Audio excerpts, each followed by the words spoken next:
A Town Named Silver, Helping Henry, Chapter 5. After a good night's rest, I got myself ready and ate a healthy bowl of oatmeal with honey drizzle on top. Oh, and don't forget the piece of whole wheat bread with light butter. Now to meet with Mandy and Gramps at the Silver Herald. I hope that Gramps agrees with our plan to help Henry out today. I have my fingers crossed that Pedro's daughter Maria will show up.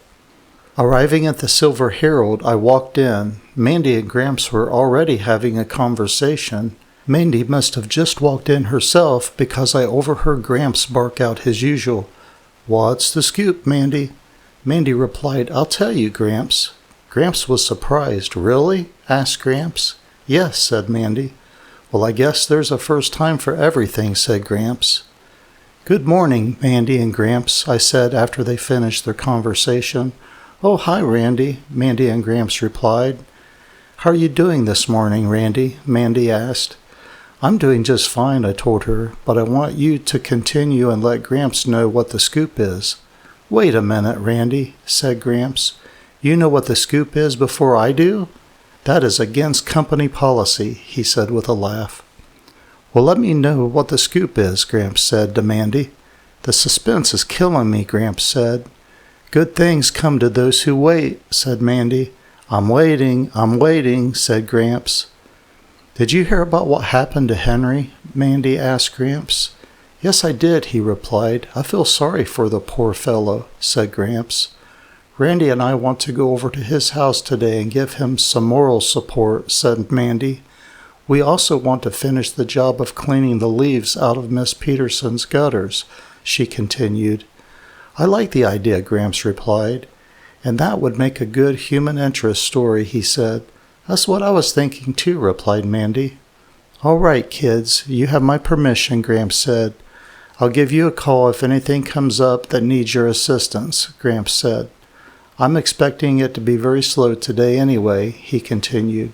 "How did the paper turn out with the cat rescue article and Randy's pictures?" Mandy asked Gramps. "Has Mrs. Higgins called to give you heck about her photo appearing in the paper?" Mandy also asked. "Not yet," replied Gramps. "However, I can't wait for her to call." "I'll have fun with that," said Gramps. "I bet you will," I told Gramps. "Your fun always seems to be at someone else's expense," I told him. "That is exactly the way I like it," he said.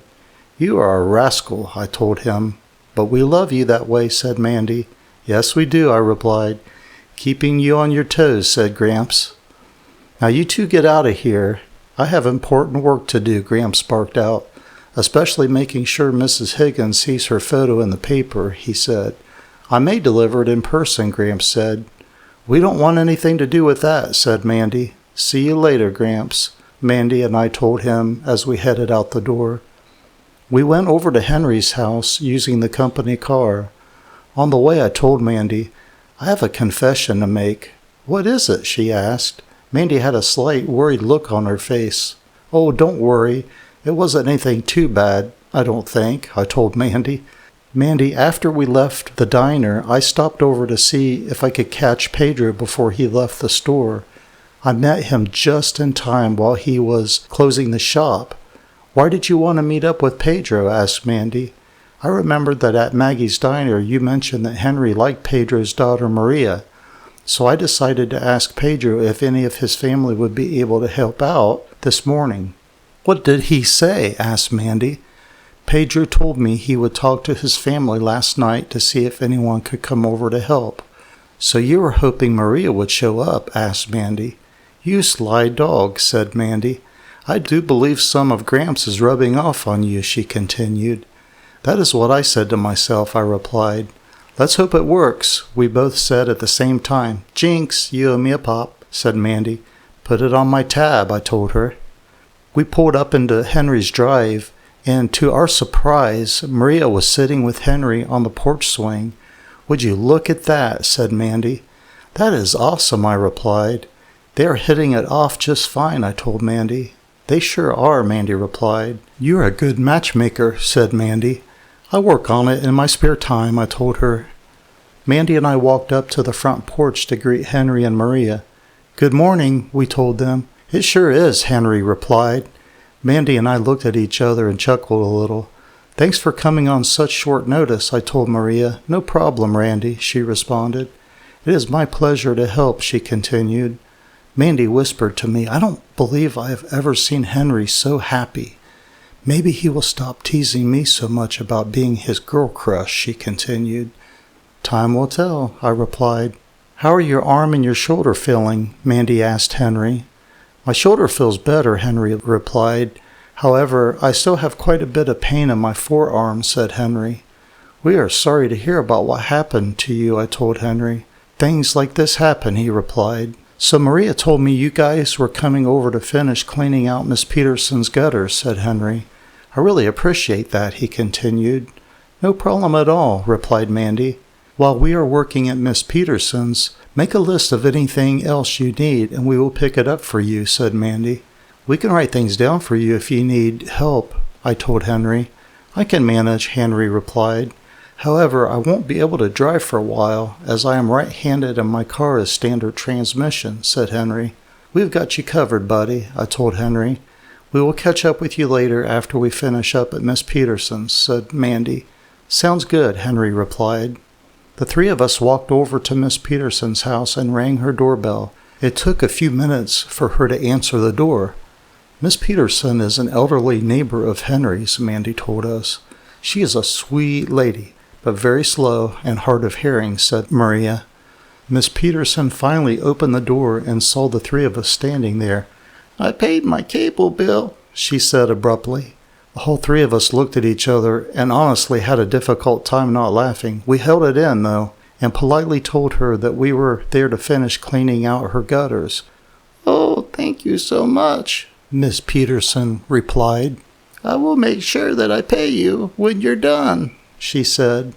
"Oh, that's not necessary," replied Mandy. "It is our pleasure to help." "Well, bless you all," Miss Peterson said. "Okay, we're going to get to work," we told her.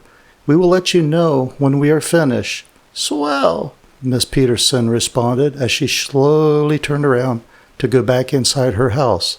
"What a sweet lady," I said. "I told you," said Mandy.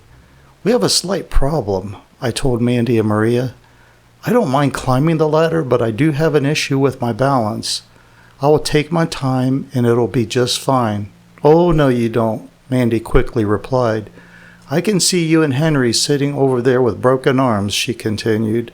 "I'll go up the ladder," said Mandy, "and I won't take no for an answer," she said. "All right," I responded.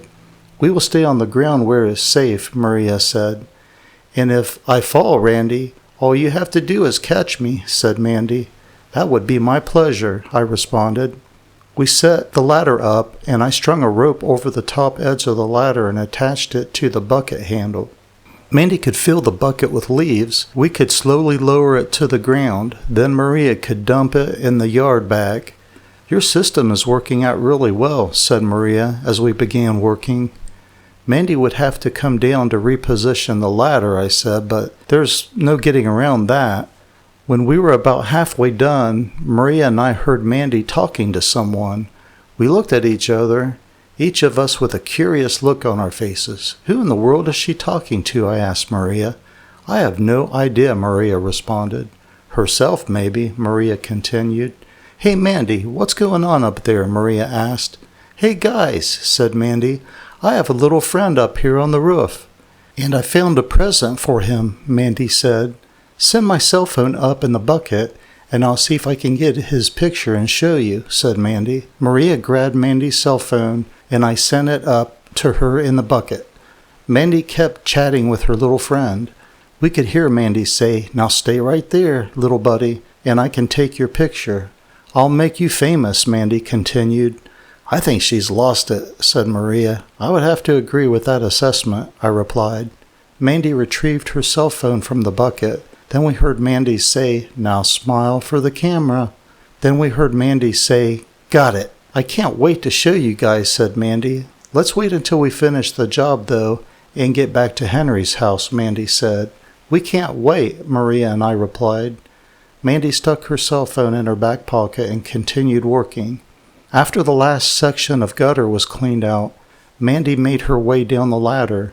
She got to about the third rung from the bottom of the ladder while I was still holding it for her. All of a sudden, Mandy yelled, "Hey, Randy, catch me!"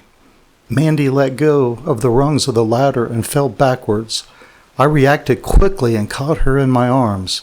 However, my heart almost jumped out of my chest. "Don't ever do that again," I told Mandy. "You scared me to death," I said. Maria had let out a gasp when it happened. "Yes, it scared me too," said Maria. "I knew I could trust you," said Mandy. "Warn me next time," I said.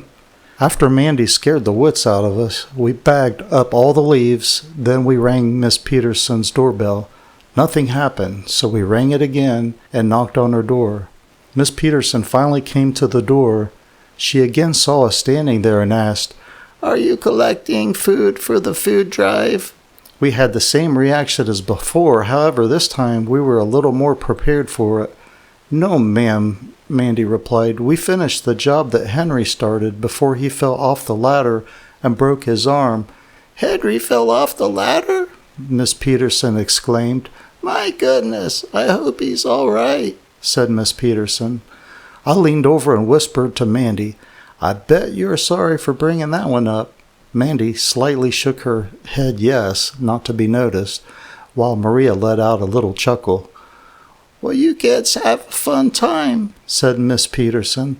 "I'm going to continue to watching my soaps," Miss Peterson said.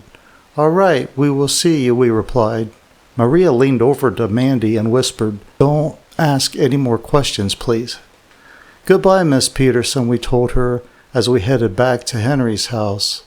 "Bless her soul," I said as we kept walking. "Henry takes good care of her, as does the entire town," said Mandy. "It practically takes the entire town," replied Maria with a chuckle. "But we love her deeply," she continued. "Yes, we do," replied Mandy. Once we made it back to Henry's house, Henry was sitting on the front porch. "Hey, guys," said Henry. "How did it go at Miss Peterson's?" he asked. "It went really well," we told him. "I bet you're hungry," said Henry. "We were planning on grabbing something back at the Silver Herald," said Mandy. "I was going to go back home and get a bite to eat," said Maria. "No, you don't," replied Henry. "I have a surprise for you guys inside," Henry said. Henry led us into his dining room, where he had ordered baked chicken, mashed potatoes, coleslaw, biscuits. He had it sitting on his dining room table. "Hot and ready to eat," said Henry. "I made a pitcher of brewed iced tea to drink," said Henry. "This is amazing," we replied.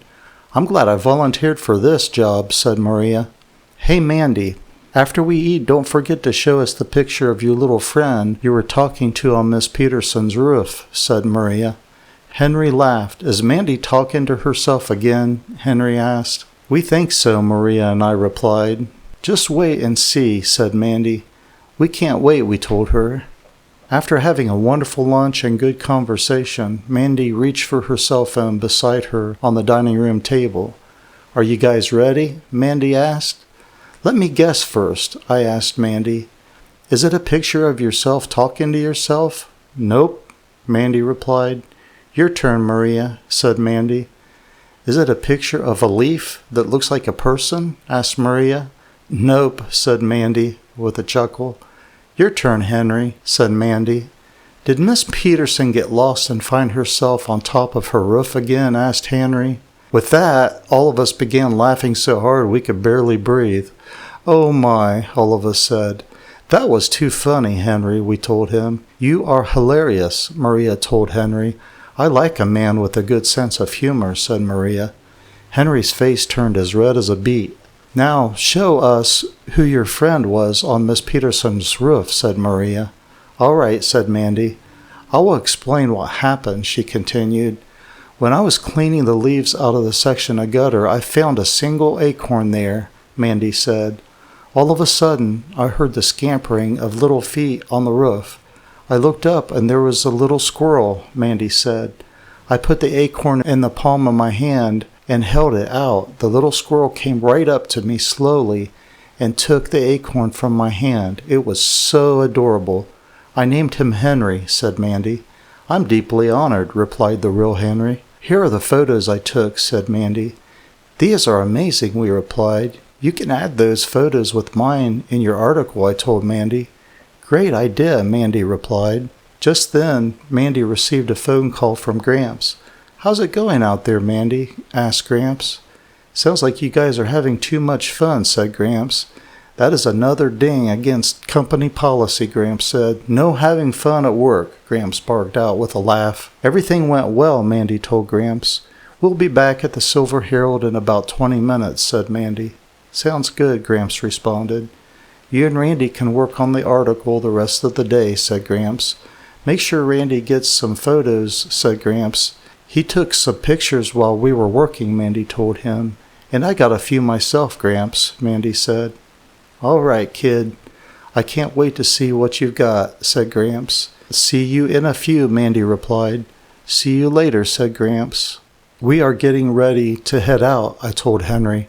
Henry, I almost forgot, said Mandy. Did you make a list of things we could pick up for you? She asked Henry. Yes, Henry responded. I wrote down a few things that I need at the grocery store, said Henry. I really appreciate you guys doing all this, Henry continued.